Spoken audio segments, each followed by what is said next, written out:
도전 역사 탐험대 19 도량형을 통일하라 카드 게임에 대해 설명드리겠습니다. 이번 주에는 갑오개혁에 대해서 배웠는데요. 갑오개혁의 주된 내용 중 도량형을 통일한다는 내용이 있습니다. 도량형은 길이, 부피, 무게 등의 단위를 재는 법을 말하는데, 이 게임은 길이, 넓이, 부피, 무게를 기준으로 하는 4개의 단위가 적힌 카드를 이용하여 우리나라의 전통 도량형에 대해서 알아보는 게임입니다. 우선 카드에 대해서 간단히 설명드리면은, 카드에는 길이, 넓이, 부피, 무게가 적혀있는 도량형이 이렇게 같은 색깔별로, 길이는 초록색, 넓이는 노란색, 부피는 주황색, 무게는 파란색으로 적혀 있습니다. 카드를 보시게 되시면은 길이 같은 경우에는 이제 옛날 도량형인 7라는 글자가 적혀 있고, 밑에는 이제 현재 도량형인 미터법인 약 3cm 해가지고 옛날 도량형과 오늘날의 도량형을 서로 비교할 수 있습니다. 그래서 단위별로 치보다 약간 큰 자보다 큰 간보다 큰 리, 이런 식으로 길이뿐만 아니라 넓이도 이런 식으로 단위별로 카드가 구성이 되어 있습니다. 이 카드가 한 세트라고 했을 때 이런 카드가 총 3세트 이렇게 구성되어 있습니다.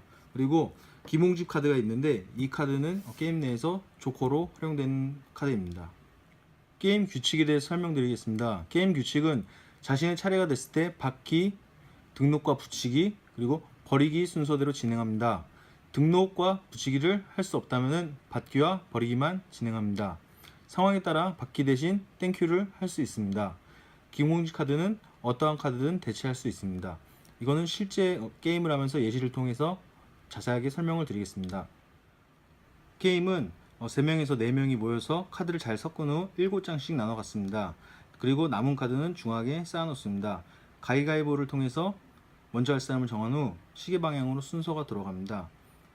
이 게임에서는 이 3명이서 할 때 예시대로 진행을 해보겠습니다. 일단 각자 7장씩 카드를 나눠 가진 모습입니다. 자, 본격적인 게임 방법을 설명드리겠습니다. 우선 이해를 돕기 위해서 3명이서 게임을 하는 상황이고, 지금 카드를 펼쳐놨지만 사실상 카드는 저희가 각자 서로의 카드가 뭔지 모르는 상태에서 손에 쥐고 있는 모습입니다. 하지만 이해를 돕기 위해서 카드를 펼쳐놨습니다.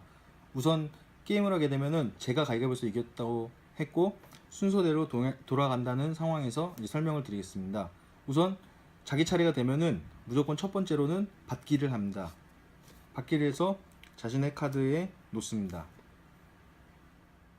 자, 받기가 끝나면은 이제는 등록과 붙이기를 할 차례입니다.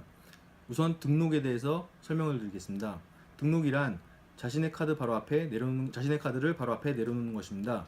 등록할 수 있는 경우는 다음과 같습니다. 첫 번째, 기몽제 카드를 가지고 있는 경우, 두 번째, 같은 카드 3장을 가지고 있는 경우, 그리고 세 번째, 같은 색상이지만 내용이 각기 다른 카드 3장을 가지고 있는 경우입니다. 등록은 한 차례에 몇 번이고 할 수 있습니다. 게임 예시에 대해 설명드리겠습니다. 등록을 할 수 있는 경우인 첫 번째는 기몽지 카드를 가지고 있는 경우인데, 이때는 제가 만일 기몽지 카드를 가지고 있으면은 이렇게 제 앞에다 등록을 할 수 있습니다. 근데 보통은 기몽지 카드는 조커로 사용되기 때문에 이렇게 많은 카드를 가지고 있을 때 내는 것은 별로 바람직하지 않고, 제 모든 카드를 다 소진하고서는 기몽지 카드 한 장을 갖고 있을 때 제 차례가 왔을 때 그때 기몽지 카드를 내면서 게임을 종료할 수 있습니다. 자, 두 번째로 같은 카드 3장을 가지고 있는 경우입니다. 보시게 되시면 저는 이렇게 간이라는 같은 카드 3장을 가지고 있습니다. 이 경우에는 이렇게 바로 앞에 카드를 등록할 수 있습니다. 자, 세 번째 등록할 수 있는 경우는 같은 색상이지만 내용이 각기 다른 카드 3장을 가지고 있는 경우입니다. 예를 들어서, 자, 부피의 단위인 홉, 말, 섬, 이렇게 같은 색상이지만 서로 다른 단어가 적혀 있는 카드를 3장이 모았을 경우에는 이렇게 등록을 할 수 있습니다. 자, 한 차례에 몇 번이고 등록을 할 수 있고, 지금 제가 이렇게 쉽게 설명하기 위해서 카드를 펼쳐놨지만 실제로는 제가 카드를 쥐고 있고, 자, 하는 카드는 이렇게 앞에 놓여지게 됩니다. 자, 다음은 붙이기에 대해서 설명드리겠습니다. 붙이기는 등록과 붙이기를 같이 진행할 수 있습니다. 붙이기는 등록된 모든 카드의 조건에 맞는 자신의 카드를 붙이는 것입니다. 등록과 함께 붙이기를 할 수 있습니다. 등록은 보시면은 이쪽은 실제로 제가 들고 있는 카드, 이쪽도 실제로 상대방이 들고 있는 카드, 이쪽도 실제로 상대방이 들고 있는 카드고, 보시게 되시면 이렇게 앞에 놓인 카드가 이제 각자가 등록한 카드입니다. 이 카드는 제가 등록한 카드, 이 카드는 이쪽 상대방이 등록한 카드, 이 카드는 이쪽 상대방이 등록한 카드입니다.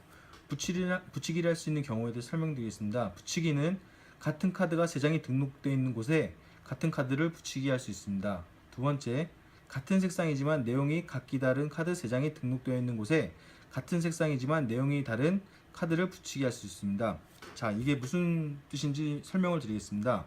첫 번째로, 같은 카드가 3장이 등록되어 있는 곳에 같은 카드를 붙이기를 할 수 있다는 얘기는, 보시게 되시면 이쪽은 평평, 여기 김홍지 카드가 있는데, 김홍지 카드에 대해서는 이따 다시 설명드리겠지만은, 김홍지 카드는 조커로서 이제 어떤 카드를 대체할 수 있습니다. 예를 들어서 이렇게 3장을 내게 되면은 김홍지 카드는 평과 함께 다른 평, 그러니까 또 하나의 평이 될 수 있는 겁니다. 예를 들어서 평평 김홍지 카드를 내게 되면은 평평평이 되는 것입니다.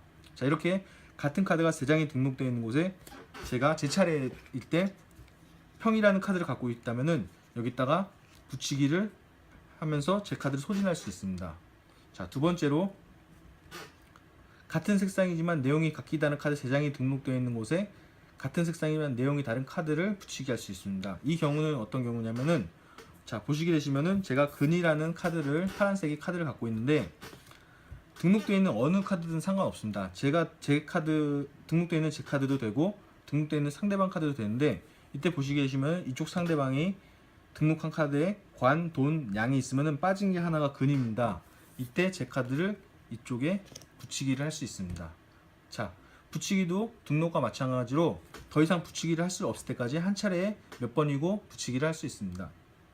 자, 맨 처음에 카드를 받는 게 받기고, 그 다음은 등록 붙이기라고, 이제 마지막으로 하는 것은, 제 턴에서 할 수 있는 것은 버리기입니다. 버리기는 더 이상 등록이나 붙이기를 하지 않으면 필요 없는 카드를 한 장 버려야 합니다. 이때 버리는 카드는 중앙에 쌓여있는 카드에 보이도록 이렇게 옆에다 버리기를 하면 됩니다. 자, 그 다음은 땡큐에 대해 설명드리겠습니다. 땡큐는 다른 게임자가 버린 카드를 내가 가지고 있는 카드와 함께 등록할 수 있는 경우 땡큐라고 외치며 그 버린 카드를 가져갈 수 있는 것입니다. 첫 번째로, 땡큐는 땡큐로 가져온 카드는 바로 등록해야 되고, 두 번째로, 땡큐는 내 차례가 아니어도 할 수 있습니다. 그러나 한 차례 2번 이상 연속으로 한 사람이 땡큐를 2번 이상 할 수는 없습니다. 자, 어떤 경우인지 설명을 드려보겠습니다. 예를 들어 이 상황에서 제가 등록과 붙이기를 모두 하고 이제 버리기를, 이 섬이라는 글자가 필요 없어서 버린다고 했을 경우에, 그 다음 차례는 시계 방향이니까 이 친구가 게임을 하게 됩니다. 근데 이 상황에서 보시게 되면 이쪽 친구 같은 경우에 부패에 다닌 되와 홉을 가지고 있기 때문에 이때 섬이란 카드를 가져가게 되면은 바로 등록을 할 수 있습니다. 그럴 경우에 이 친구는 순서에 상관없이, 다음 차례는 이 친구지만 순서에 상관없이 이 친구가 필요하다 하면은 땡큐 하면서 섬이란 카드를 가져오면서 이 카드를 바로 등록하면 됩니다. 이때 규칙은 아까 설명드렸지만은 땡큐로 가져온 카드는 그 즉시 바로 등록을 해야 됩니다. 그리고 이렇게 해서 섬이란 글자를 가져와서 등록했을 경우에 또 마지막에 펼쳐지는 카드가 마지기인데, 저 같은 경우에 정보 담보가 있기 때문에 또 다른 카드에 마지기가 있으면 등록을 할 수 있습니다. 이때도 마찬가지로 저도 바로 땡큐를 외치면서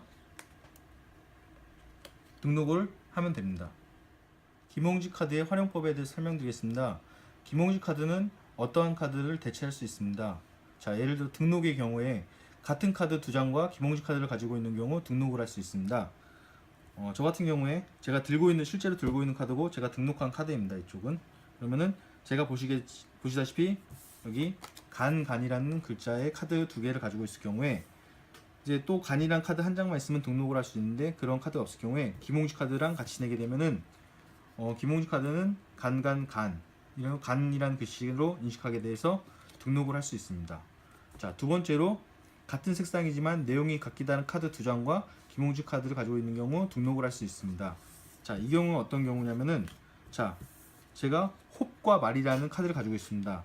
여기에 되나 섬이라는 카드가 한 장만 더 있으면 등록을 할 수 있는데, 실제로는 제가 가지고 있지 않습니다. 그 경우에는 김홍지 카드를 내게 되면은 홈말 되가 될 수도 있고 홈말 섬이 될 수가 있어서 이렇게 카드를 등록할 수 있습니다. 붙이기의 경우 김홍지 카드는 어디든 붙이기를 할 수 있습니다. 예를 들어서 상대방 카드를 보게 되면 홉, 되, 섬이 있으면은 없는 카드 한 장은 말입니다.